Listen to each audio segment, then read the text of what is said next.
راتبك تستلمه لو لا؟ طبعا استلمه. طبعا. ويحتاجه طبعا. انا موظف.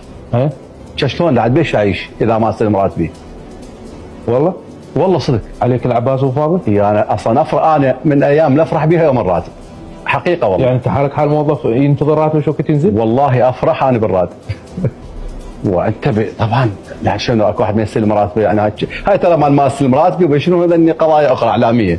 بس اللهم واحد هو جاي لوحده يعني غير شكل. ايه عايش على الراتب.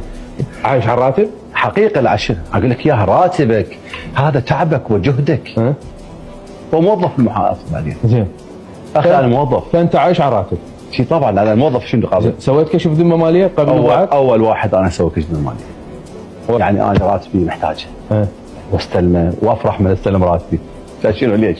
يعني مشكله؟ لا ما هم ليش ينطوا راتب شوف المحافظ؟ غالبيه المسؤولين المحافظين يقول لك انا اتنازل اوزع للناس. لا كان الدوله ليش تعطيه؟ خب تخلي اذا ما يحتاج الراتب المحافظ خب تخليه طوعي. املاك في دبي.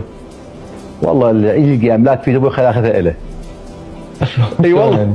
اي والله اللي يدعي املاك. هو انا دبي اصلا زايرها يمكن مره او مرتين كزياره. زين. كوفد. زين. بعدين اللي يدعي عندنا شيء في مكان اخر والله حلال زلال له خليه ياخذه له. جيد. خليه يروح يعسكر بيه واخذه له. تمام. مثل ما هو؟ اول واحد انا. ومثل ما هو؟ بس بالسنه اول من يجري كشف الماليه هو محافظ. ماكو متغيرات؟ يعني طفيفه.